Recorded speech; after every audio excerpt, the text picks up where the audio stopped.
Hi friends, last लेक्चरमध्ये आपण aldol कंडेन्सेशनचा part 1 चा रिएक्शन बघितली.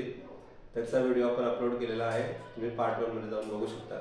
आज आपण मिक्स अल्डोल म्हणजेच क्रॉस अल्डोल कंडेन्सेशन रिएक्शन, की जो अल्डोल कंडेन्सेशनचा सेकंड पार्ट आहे, ज्याला आपण पार्ट 2 किंवा सेकंड टाइप म्हणतो. जर आपल्याला बोर्ड एक्झाम मध्ये पार्ट 1 म्हणजे सिंपल अल्डोल कंडेन्सेशनचा जर क्वेश्चन नाही आला तर 100% क्रॉस अल्डोल म्हणजेच मिक्स अल्डोल कंडेन्सेशनचा क्वेश्चन विचारला जातो. तर आपण त्याचं स्टेटमेंट बघूया. व्हेन टू डिफरंट अल्डेट्स सिंपल मध्ये सेम अल्डेट, टू सेम अल्डेट असतात. इथे फक्त एक चेंज करायचं आहे. टू डिफरंट अल्डेट्स ऑर कीटोन्स, दोघं अल्डेट वेगळे घेऊ शकतो आपण किंवा दोघं कीटोन्स वेगळे घेऊ शकतो, और एक अल्डेट किंवा एक कीटोन सुद्धा घेऊ शकतो, असं त्याचा अर्थ झाला. ठीक आहे. कंटेनिंग ऍटलिस्ट 1 अल्फा हायड्रोजन, कुठलाही अल्डेट किंवा कीटोन असो. आपण जसं आपण मगाशी बोललो, अल्डोल कंडेन्सेशनची एक कंडिशन महत्वाची काय, ऍटलिस्ट 1 अल्फा हायड्रोजन. ठीक आहे. Containing at least 1 alpha hydrogen react with sodium hydroxide. आपण बेस ऑलवेज सोडियम हायड्रॉक्साइड घेतोय. अँड गिव्स, जर आपण alpha beta unsaturated aldehydes and ketones म्हटलं तर हा कंडेन्सेशन प्रॉडक्ट आहे. ठीक आहे. आणि जर नुसतं अल्डोल प्रॉडक्ट असेल तर त्याचं नाव आहे बीटा हायड्रॉक्सी अल्डेट्स और कीटोन्स. ओके. सो आपण फायनल प्रॉडक्ट जो 4th स्टेप मध्ये मिळणार आहे त्याचं नाव घेतोय. ठीक आहे. तर हे स्टेटमेंट आहे क्रॉस अल्डोल कंडेन्सेशनचं. आता आपण त्याचा एक्झाम्पलने विथ मेकॅनिझम बघूया.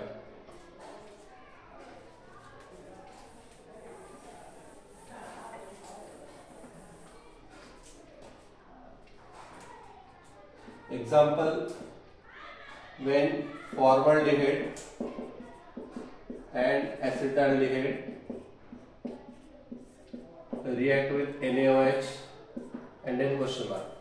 बघा मित्रांनो, आपण इथे एक फॉर्मल्डिहाइड एक मॉलिक्यूल घेतलेला आहे, पहिला अल्डिहाइड की ज्याच्यामध्ये अल्फा हायड्रोजन नाहीये, आणि दुसरा ऍसिटाल्डिहाइड की ज्याच्यात 3 अल्फा हायड्रोजन आहे. जसं आपण बघितलं की हा फंक्शन ग्रुप आहे आणि हा अल्फा, म्हणजे साधारण या ऍसिटाल्डिहाइड मध्ये 3 अल्फा हायड्रोजन आहे. दोघांपैकी कुठलाही एक अल्डिहाइड असा असला पाहिजे की ज्याच्यामध्ये एक अल्फा हायड्रोजन असला पाहिजे. म्हणजे सेकंड अल्डिहाइड किंवा कीटोन मध्ये अल्फा हायड्रोजन नसला तरी चालेल, पण कुठल्या तरी एकामध्ये पाहिजे. ठीक आहे. किंवा अल्फा हायड्रोजन का पाहिजे, आपल्याला मेकॅनिझम जर पार्ट 1 पाहिलं असेल तर तुमच्या लक्षात येईल की हा जो बेस आहे, हा बेस तो अल्फा हायड्रोजन ऍक्सेप्ट करून न्यूक्लियोफाइल तयार करतो म्हणून. ठीक आहे. तर स्टेप 1 मध्ये काय होणार आहे ते आपण बघूया.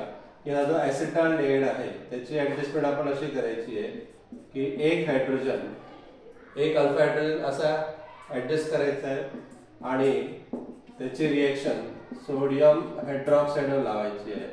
कोणावर लावणार आहे आपण, सोडियम हायड्रॉक्साइड. आता आपल्याला जर ऍसिड बेस थेअरी कन्सेप्ट माहिती असेल तर बेसचा रोल काय, according to Lowry and Bronsted theory, base is the chemicals or substance which accept the proton.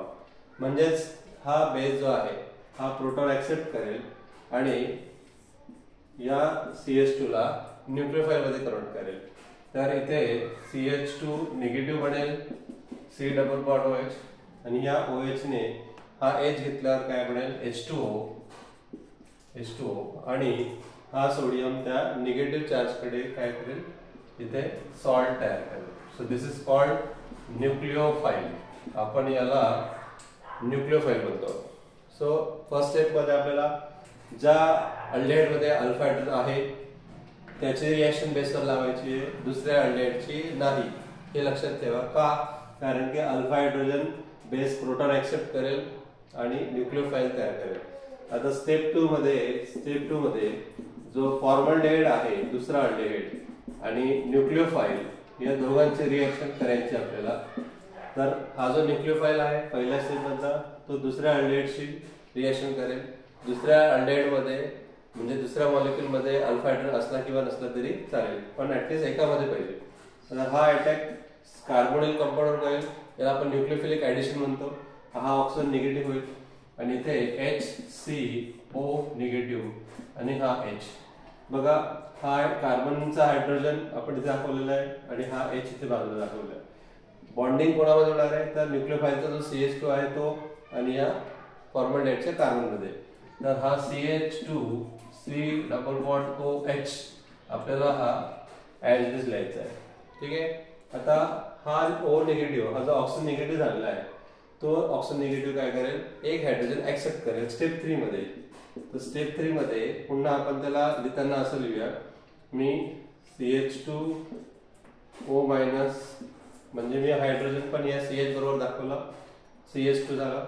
त्याच्यानंतर हा CH2 C double bond OH हा भाग ऍसिटाल्डेहाइडचा ॲज इट इज दिला, फक्त हायड्रोजन मी इथे जवळ करून घेतला CH2 मध्ये. आता हा काय करेल, वॉटर मधून H प्लस ऍक्सेप्ट करेल.